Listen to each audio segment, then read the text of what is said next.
여러분 반갑습니다. 이번 영상은 한국의 젊은 여자들이 괴물이 되어가고 있다.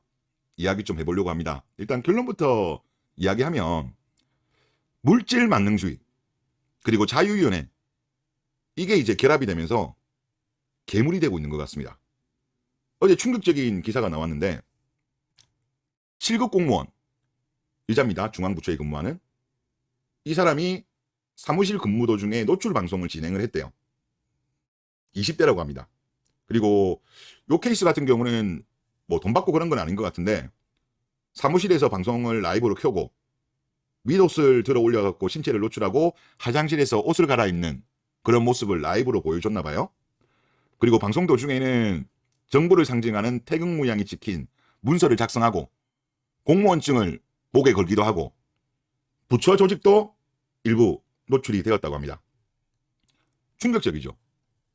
7급 공무원 여자가 20대면 되게 그냥 7급으로 된 것 같기도 한데, 그리고 며칠 전에도 충격적인 이야기가 있었죠. 성인 방송 띈 사람도 있었어요. 그리고 또 이거는 조금 지난 거긴 합니다만은 울산의 한 파출소에서는 30대 여자가 주점에서 알바한 케이스도 있었습니다. 그러면서 본인이 겸직 의무 위반에 해당되는지 인지를 못했고 형편이 어려워서 알바를 했다. 경찰이 이런 이야기를 했다고 해요. 해명을. 아니 일반인도 다 아는데 이걸 모르겠어요? 거짓말이죠. 아니 경찰도 이러고 7급 공무원도 이번에 두 개예요. 두 개. 이게 말이 됩니까? 아니 공무원도 이랬는데 일반인들 같은 경우는 얼마나 많겠습니까? 요즘은 이런 조사가 아예 없어요. 이게 2010년도 이후로는 아예 안 나와요. 여성계에서 유자들한테 불리한 이런 조사를 뭉개고 있는 것 같아요. 그리고 이런 거 조사하는데도 아예 시도 자체도 안 하는 것 같아요. 유자들이 하도 난리를 치니까. 그러다 보니까 2000년 초중반에는 이런 자료가 좀 있습니다. 그러니까 거의 한 20년 가까이는 조사도 없어요. 지금 보시는 게 한국여성정책연구원 2005년도에 나온 건데 우리나라의 향락산업 종사하는 여성 수가 비공식적으로 70에서 100만 정도 되는 것 같다. 그런 내용이고, 그리고 여기는 뭐 다른 데에서 여러 군데에서 이제 발표한 건데 100만 명이 넘는다는 추정을 많이 해요. 그리고 2004년도에 KBS에서 나온 거를 보면 저는 이거 보고 더 놀랐어요. 이번에 제가 찾은 건데 성매매 종사하는 전업이 알바가 아니고 전업으로 종사하는 사람이 무려 33만 명이라고 합니다. 그리고 이 자료 같은 경우는 KBS에서 형사정책연구원 거 자료를 인용한 거고요. 그리고 규모로 봤을 때 24조 원, 국내 총생산의 4.1%, 그리고 이 규모는 우리나라 당시에 농업하고 어업의 규모를 합친 겁니다. 총생산 규모. 그러면 어마어마하게 무시하게 크다는 거죠.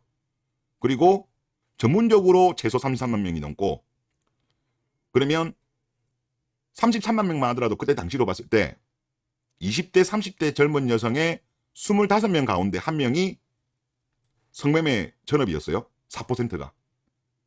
그리고 여기서 내용을 보면 여기에서 조사는 뭐가 빠졌냐고 하면 등록된 업소만 이렇게 되은 거고 보도방 등을 통한 이런 행위는 빠진 겁니다.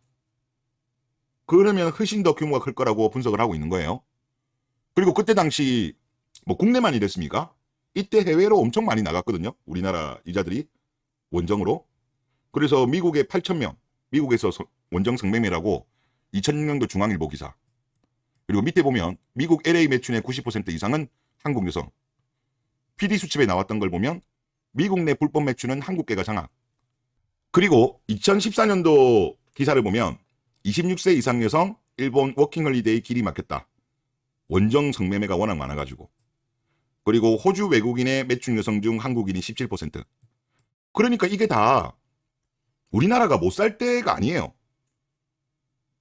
뭐 베네수엘라처럼 막 경제가 망가지면 그나마 조금 이해라도 하겠지만은 그 정도 상황이 아니었거든요. 그런데 이런 일을 하는 여자들이 너무 많아요. 그리고 이들 중에 상당수도 뭐 이러다가 나중에 신분 세탁하고 결혼을 했겠죠. 안 한 사람도 있겠지만은.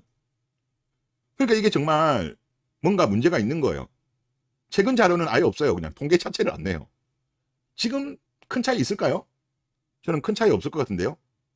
오히려 일반적인 여성들도 뭐 공무원도 심지어 이러고 있는데 일반인들 같은 경우 뭐 이런 식으로 뭐 전업은 아니라고 하더라도 알바 뛰는 여자들이 얼마나 많겠습니까? 그러니까 제가 느끼기엔 그래요. 우리나라가 자유연애가 뭐 거의 이제는 보편화되었죠. 여자들이 성적으로 지금 뭐 어떤 뭐랄까요 혼전 순결을 지켜야 된다는 이런 생각 자체가 아예 없어진 시대가 되고, 그리고 물질 만능주의, 또 편하게 돈을 벌고 싶어하는 여자들이 급증하면서 이런 괴물들이 계속적으로 늘어나고 있는 것이 아닌가, 그런 생각이 좀 많이 듭니다. 정상 아니에요. 제가 봤을 때 우리나라 경제 규모에 이러는 거는 말도 안 되죠. 그러면서 남자들이 혼전 순결에 대해서 중요하다는 이야기를 하면 여자들의 반응은 요새 뭡니까?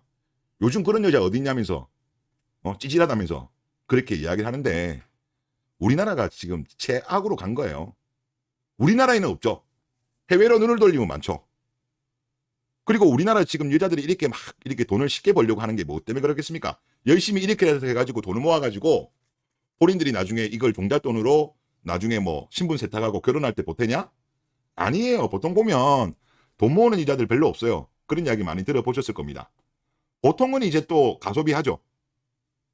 그러니까 지금 우리나라에서 이런 현상이 발생하는 이유가 자유연애, 그리고 이런 쇼핑이라든가 잭스 등으로 도파민이 중독된 여자들이 너무 많은 거예요.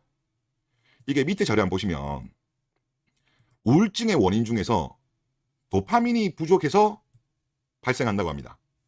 그러니까 도파민은 감정을 조절하는 신경혈당 물질로, 도파민 부족으로 가장 흔히 나타나는 질병이 우울증이라고 합니다. 그러니까 우리나라 여자들이 보면 불만이 많잖아요. 결혼한 이후에도 남편한테 불만이 많잖아요. 그게 왜 그러냐? 젊었을 때 이렇게 쇼핑이라든가 쇼핑 중독, 잭스 중독, 이런 게 많은 여자들이 너무 많은 거야 지금. 그러면서 결혼한 이후에 결혼하기 이전과 같은 삶을 살지 못하니까 도파민이 부족하고, 그로 인해서 우울증이 많이 발생하는 것이 아닌가. 산후 우울증 같은 경우도 우리나라가 말도 안 되게 높거든요. 다른 나라랑 비교해보면. 꼭 산후 우울증 아니라고 하더라도 하여튼 결혼한 이후에 불만이 가득한 대한민국 여자들이 너무 많잖아요. 이런 것이 다 인과관계가 있는 것이 아닌가, 그런 생각이 들어요. 꼭 결혼을 안 했다고 하더라도 지금 통계 자료를 보면 20대 중반에서 후반 여자들이 우울증이 급증하고 있잖아요. 이런 것도 관계 있는 것이 아닌가. 물론 단정적으로 한 가지 이유라고 할 수는 없지만 하여튼 좀 정상이 아니에요, 제가 볼 때. 그러니까 겸직 금지인 공무원마저도 저런다는 거는요, 우리나라 지금 젊은 여자들이 개념이 없어진 여자들이 너무 많은 거예요. 모두가 다 그렇진 않겠죠. 하지만 경향성으로 본다면 이상해요. 지금 문제 많아요. 그냥 개념을 그냥 저기 안드로메다에 보내버린 것 같아. 그러면 제약이 없는 일반인들 같은 경우는 어느 정도 수준일까요? 어마어마할 거예요. 그러다 보면 인스타 같은 데 보면 말도 안 되는 케이스들 꽤 많잖아요. 분명히 돈 잘 버는 여자가 아닌 것 같아. 부모가 부자인 것도 아닌 것 같아. 그러면 혹시 스폰 받나? 등등 이런 의심이 되는 여자들이 엄청나게 많잖아요. 그러니까 이런 일을 하는 여자들이 전업이 아니라고 하더라도 알바로 하는 여자들이 어마무시하게 많은 거예요. 무서운 세상입니다. 그런데 이들이 계속 향락산업에 종사하면 관계는 없는데, 이런 여자들도 이제 30 넘어가면 좀 인기가 떨어지잖아요. 그러면 또 이때는 신분 세탁해가지고 퐁퐁이 구하려고 결혼시장에 진입하는 거예요. 이런 향락산업에 종사하는 케이스는 20대에 결혼하는 케이스 없는 걸로 제가 알고 있습니다. 20대 때는 쉽게 돈 벌고 즐기죠. 돈 모으는 여자 별로 없대요. 20대는 거의 결혼 안 합니다. 이런 일에 종사하는 사람들은 30 넘어서 보통 신분 세탁하고 나오죠. 그리고 저는 정말 안타까운 게 뭐냐면 여성계가 목소리가 커진 이후에 이런 통계가 아예 없어요. 전혀 안 나와요. 구글에 검색해도 안 나와요. 아예 조사 자체를 안 해요. 그러니까 보도를 안 하는 게 아니라 조사 자체를 안 한다니까요. 그런데 2000년 초중반이랑 지금이랑 이런 향락산업에 대한 규모가 우리나라가 줄었을까요? 비슷하거나 오히려 늘었을 것 같은데요. 그러니까 제가 왜 어린 여자를 만나야 되냐. 지금 2000년 초중반만 하더라도 뭐 100만 명 내외라고 하잖아요. 이들은 20대에는 결혼시장에 안 나와요. 안 나옵니다.